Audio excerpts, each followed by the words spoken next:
So Ken, we look forward to know your views.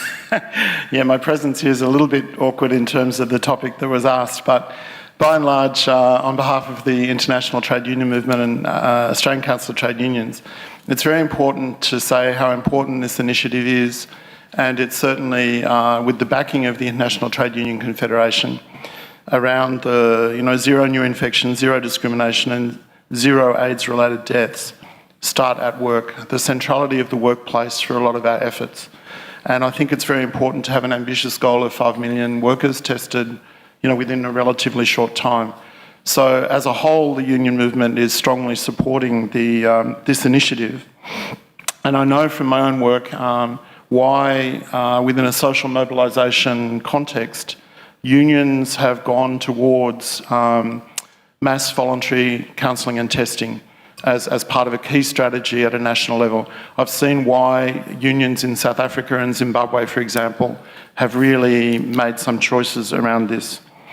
I guess the disjunction is that for our own union movement in Australia, and our history of the epidemic here is very different. So we had very severe problems with catastrophic illness in our union members in Sydney and to a lesser extent in Melbourne in the early 80s, which we didn't understand. Our unions adopted policy around occupational health and discrimination and testing only at a time when HIV testing was new. We didn't know what it meant. We told people that tested positive, you have been exposed to a virus. We think it operates like hepatitis. You've got a small percentage chance of ever getting sick. We had no treatments. When we had treatments, AZT a bit later, they were also devastating. So we had high levels of discrimination, a low understanding of what testing meant. And so at the point at which our unions adopted policy on these areas, which was good policy, was a very different situation from now, where to some extent we have effective treatments and have got a lot of track record in fighting discrimination. So in terms of the local context, it's very different. What we did though in Australia was we did have very aggressive campaigns in our unions, which are some of the best in the world. For example, our construction union had a three-pronged campaign around skin cancer. I know that doesn't make a lot of sense.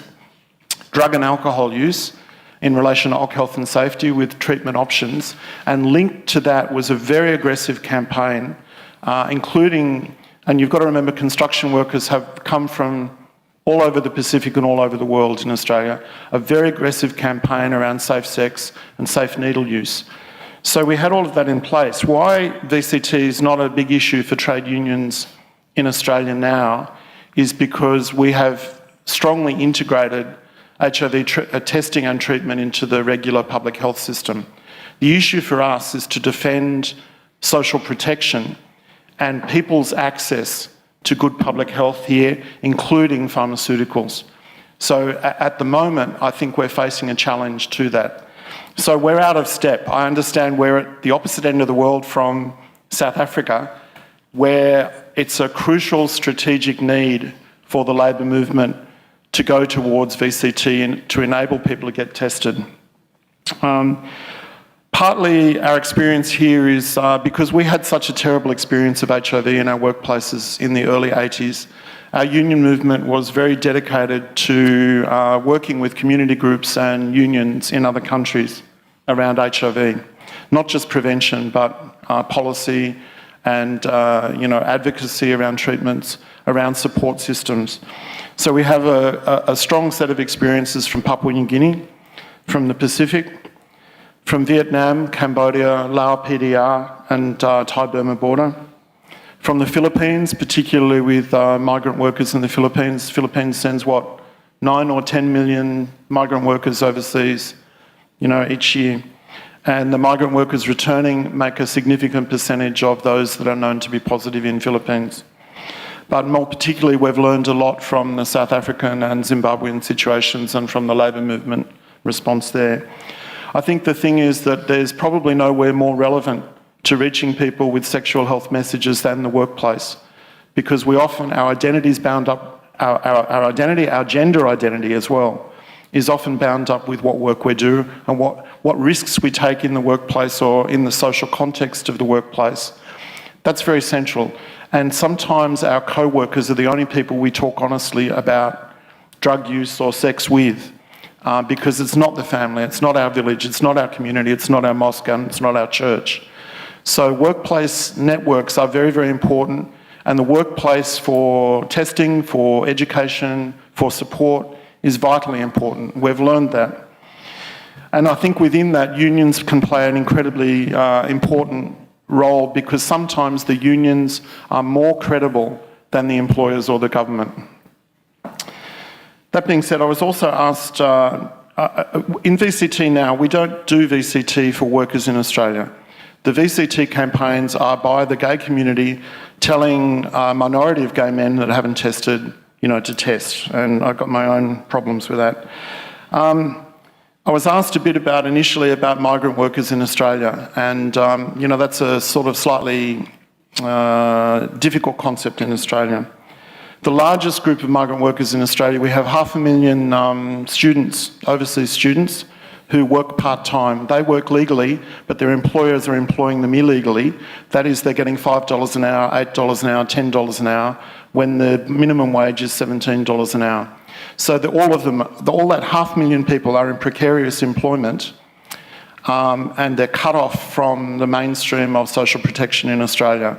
If they test positive, they won't be able to stay in Australia. They won't be deported, but if they're coming here is because they're a lesbian or a gay man or whatever from the region, and being a student here and working here is part of a process of migrating here. Testing positive not only will mean they lose their job, but they'll eventually have to leave. With the migrant workers on 457 visas, there's a lot of conflict around that as well. And again, testing or any of that would be extremely dangerous for them. As you probably know, we have I'm allowed to say this because I'm not employed by the Australian government.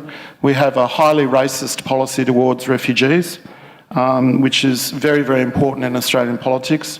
And also the testing of refugees, given that refugees often are coming from situations of gender violence or sexuality violence, is also a disaster. Also, of course, 60% of our industrial workforce in Australia speaks a language other than English at home. So the concept of special outreach for VCT to migrant workers is slightly complex in our society, and really I think we should leave it up to the mainstreaming of anonymous testing in the public health system. Sorry about all that. I think while the union movement globally should be extremely positive about mobilising support for this, because it's strategically very, very important in a lot of countries, I think we've got to ask a couple of critical questions as well. If it's going to work, we need to be clear about it. I think there's a cost of putting a lot of emphasis on testing and de-emphasising safe drug use, safe sex, because we know it's not going to work 100%, and particularly it may not work with the most at-risk populations. The other problem I know from workplace programs in jobs where it's mostly men doing testing for sexual health issues understand a good result as a reason to keep doing unsafe activity. And we know that prior to HIV. That groups of workers being tested for syphilis beforehand, now HIV, getting a negative result is interpreted as a licence to continue risk activity. Now, it may be different for women workers, but I think we need to be very, very careful about it, about balancing continuing messages about safe needle use, safe sex, with an emphasis on testing. Secondly, and I think it came out in Astrid's and also Nikki, it's a question of who is tested. So the best workplace programs have worked well with, worked well with inclusion of the families and partners. Thirdly, the question of how do people know what the results are? Okay, I understand about confidentiality. We've had problems with testing of groups of workers where an overall statistic has been given back to the group of workers. So, for example, the military in some countries, when they've been told that 53% of you are positive, how is that handled by the workers as a collective? And you can have very adverse consequences, so that needs to be handled well. two more questions. One is, you need to think about voluntary counselling and testing in relation to the nature of the epidemic. If your country's epidemic or your workforce epidemic is based on injection drug use, the voluntary counselling and testing is going to have to situate itself very differently if most people are infected from heterosexual sex. Lastly, we're facing in most regions a breakdown in decent work, where there's massively increased unemployment.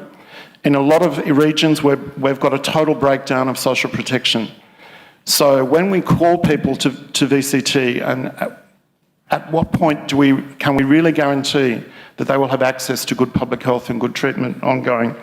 Sorry, I know I'm past time. I've got to say on behalf of the Australian Trade Unions that we have enormous concerns about workers' rights and human rights in the 3 Indonesian provinces in Papua, and that doing VCT through public-private partnership in a situation where Indigenous people have so few rights in a conflict zone is extraordinarily difficult. I'm not saying that the Australian government has not done good aid programs on HIV, but people should think through doing this sort of program through employers in an area where people are denied so many rights is extraordinarily difficult.